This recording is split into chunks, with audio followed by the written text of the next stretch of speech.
Saudara, hari ini saya mengajak kita belajar tentang misi apa yang sejatinya menjadi panggilan orang percaya, pengikut Kristus. Tentu kita semua berangkat dari apa yang menjadi misi Allah di tengah dunia ini. Dan misi Allah itu telah dideklarasikan oleh Tuhan Yesus sebelum Yesus memulai pelayanannya. Itu dideklarasikan ketika berada di Bait Allah di Nazaret. Saya akan bacakan untuk kita dari Injil Lukas pasal yang keempat, ayat yang ke-18 dan ayat yang ke-19. Saya yakin ayat ini sudah cukup familiar, tapi saya akan bacakan untuk kita. Roh Tuhan ada padaku, oleh sebab Ia telah mengurapi aku untuk menyampaikan kabar baik kepada orang-orang miskin, dan Ia telah mengutus aku untuk memberitakan pembebasan kepada orang-orang tawanan dan penglihatan bagi orang-orang buta, untuk membebaskan orang-orang tertindas, untuk memberitakan tahun rahmat Tuhan telah datang.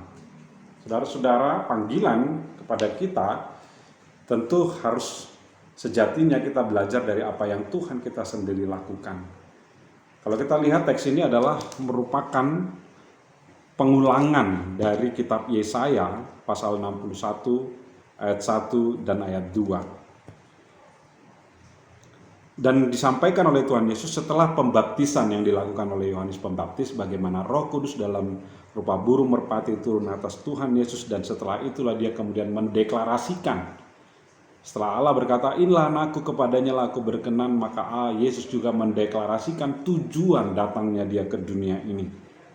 Setelah ada Roh Kudus, maka dia berkata, "Roh Tuhan ada padaku, oleh sebab Ia telah mengurapi aku untuk menyampaikan kabar baik kepada orang-orang miskin." Bagian yang pertama yang disampaikan oleh Tuhan Yesus, kabar baik kepada orang-orang miskin. Kalau kita merujuk kepada kitab Yesaya, ini tuh tentang bagaimana orang-orang yang baru pulang dari pembuangan, mereka belum membangun sistem ekonominya, belum membangun bagaimana kehidupan ekonominya, sehingga masih banyak yang miskin. Sementara ada sebagian dari mereka yang sudah kaya, sehingga terjadi ketimpangan.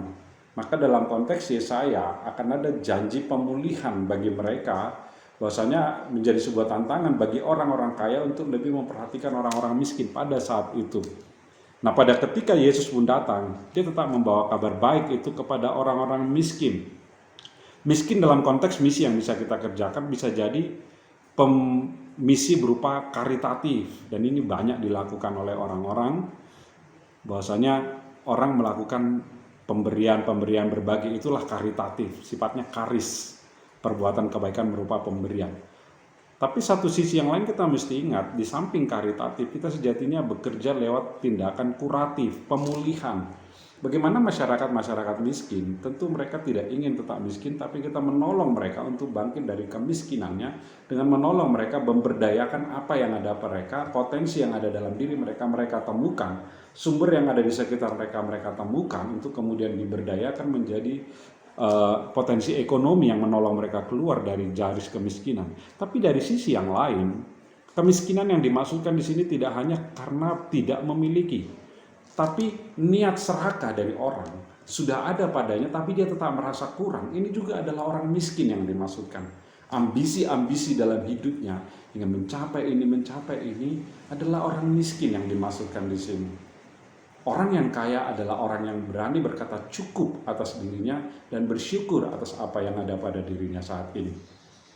Itu bagian yang pertama, bahwasanya Yesus membawakan kabar baik. Jadi kita bisa dalam tindakan karitatif seperti yang saya sebutkan tadi, berupa pemberian, berbagi dan seterusnya. Tapi hati-hati, ini bisa menjadi membuat mereka saat kita memberi, mereka mau, tapi setelah itu mereka akan melupakan kita. Tapi kita mau memberdayakan mereka dengan segala potensinya. Yang kedua, Ia telah mengutus aku untuk memberitakan pembebasan kepada orang-orang tawanan. Dalam konteks masa Yesus, masa Injil ditulis, kita melihat barangkali yang dibebaskan oleh Yesus dalam tanda kutip sebagai pertukaran tahanan hanya satu orang, yaitu ketika persidangan Pilatus. Pada tradisi mereka ada yang harus dibebaskan pada masa-masa Paskah, dan bangsa Yahudi memilih Barabas yang dibebaskan, dan Yesus kemudian menjadi tawanan dan terpidana mati. Hanya satu itu. Lantas apa yang dimasukkan oleh Tuhan Yesus? Orang-orang tertawan di sini. Kita membaca dalam kitab Injil Lukas bagaimana orang yang dibebaskan dari belenggu roh jahat, dibelenggu oleh setan, dibelenggu oleh roh-roh yang menguasai dunia ini. Yesus membebaskan mereka dari tawanan-tawanan itu. Bagian kita juga bagaimana menolong orang-orang yang tertawan oleh pemikiran-pemikiran duniawi, yang tertawan oleh hasrat-hasrat duniawi, bahkan yang tertawan oleh roh-roh dunia ini. Beberapa waktu yang lalu saya dan istri melayani sebuah keluarga sampai jam 11 malam. Bagaimana keluarga ini broken. Dalam kesempatan lain juga kita melayani menembus hujan. Untung ada mobil seorang alumni mengantar kita menembus hujan, melayani keluarga di mana opungnya terikat dengan kuasa kegelapan. Kemudian kita doakan dan tak lama kemudian opung ini bisa pergi dengan tulus.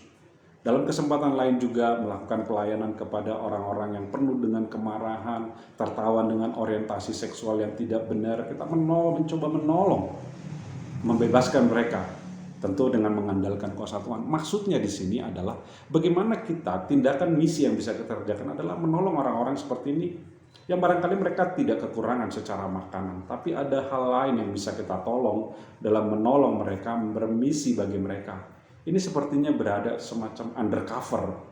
Tapi bagaimana kita masuk dalam kehidupan mereka, membebaskan mereka dari tawanan-tawanan hal yang sedemikian. Tentu banyak hal yang bisa kita lihat di tengah-tengah masyarakat kita. Bagaimana keluarga yang broken, ternyata hidupnya sepertinya baik-baik saja, tetapi ternyata mereka sudah sirang-sosirang, anak-anaknya hancur dan berantakan dan seterusnya. Saudara-saudara, ini juga harusnya menjadi bagian yang menjadi perhatian kita untuk kita tidak luput memperhatikan mereka.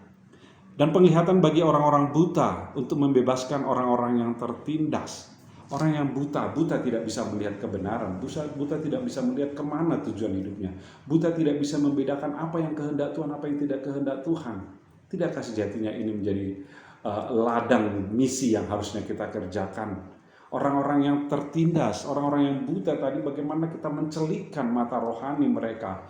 Injil adalah kekuatan Allah, itu kata Roma 1 ayat 16. Untuk menyelamatkan manusia. Maka orang-orang yang buta, yang tidak bisa melihat, okelah dalam masa Yesus dia banyak mencelikkan mata-mata orang yang buta yang tidak bisa melihat secara jasmani. Tapi kita melihat lebih dalam apa kebutaan-kebutaan yang dialami oleh orang sekarang. Ini bagian dari harus yang kita kerjakan, membebaskan orang-orang yang tertindas. Orang yang tertindas dan orang yang menindas ini sama saja. Orang yang tertindas menjadi korban oleh penindas. Sedangkan penindas itu sendiri menjadi korban dari hasratnya, kalau kita katakan dari diri ditindas oleh hasratnya untuk menindas orang lain. Jadi dia tidak tenang hidupnya jika tidak menindas orang lain. Ini menurut Paulo Freire dalam bukunya Pendidikan Kaum Tertindas. Orang penindas itu sendiri sebenarnya juga sedang tertindas. Ditindas oleh apa? Ditindas oleh keinginannya untuk menindas orang lain. Dia sejatinya juga adalah korban. Nah, ini juga menjadi orang yang sejatinya menjadi perhatian bagi kita. Orang yang suka membuli, jangan-jangan ada sesuatu di dalam dirinya. Ini perlu kita tolong juga. Kenapa dia suka membuli? Jangan-jangan ada sesuatu pada masa lalu dia. Pelaku sodomi katanya, beberapa berita pernah kita ikuti, adalah korban. Pelaku sodomi ternyata setelah ditelusuri, dia juga adalah korban yang pernah diperlakukan hal yang sama. Dan untuk memberitakan tahun rahmat Tuhan sudah datang. Pada konteks kitab Yesaya, tahun rahmat Tuhan itu adalah tahun Sabat dan juga tahun Yobel. Pembebasan, semua kembali kepada miliknya. Semua kembali kepada apa yang awalnya miliknya, hutangnya juga dilunasi, tanah-tanah yang sudah sempat tergadai, semua dikembalikan. Maka dalam konteks kita saat ini, tahun rahmat Tuhan bagi kita adalah bagaimana berita rahmat Tuhan sampai kepada banyak orang. Orang yang dahulunya telah kehilangan kemuliaan Allah. Orang yang dahulunya telah terpisah seperti orang Israel telah kehilangan hartanya. Semua terjerat utang, tapi dalam tahun Yobel, tahun Sabat, mereka semua dibebaskan. Maka rahmat Tuhan bagi kita saat ini adalah bagaimana orang-orang yang sudah terpisah dari Allah. Bagaimana orang-orang yang sudah ditolak oleh Allah itu kembali kepada Allah. Allah menerima, Allah rela memperdamaikan dirinya dengan manusia yang memberontak kepadanya. Ini juga adalah sejatinya menjadi berita pembebasan yang kita sampaikan. Dan ini dideklarasikan oleh Tuhan Yesus pada hari Sabat. Maka Yesus sudah mengatakan Sabat itu sejatinya adalah pembebasan secara utuh kepada manusia. Pembebasan dari segala ikatan-ikatan yang menjerat oleh manusia. Tidakkah sejatinya Injil yang kita beritakan adalah utuh? tidak hanya merupakan tindakan-tindakan karitatif berupa saya sebutkan tadi pemberian ataupun berbagi itu, tapi bagaimana tindakan kita juga kemudian adalah tindakan yang utuh menyangkut kepada aspek jiwa dan rohaninya, dan bagaimana orang itu secara utuh menerima rahmat Tuhan yang disediakan baginya.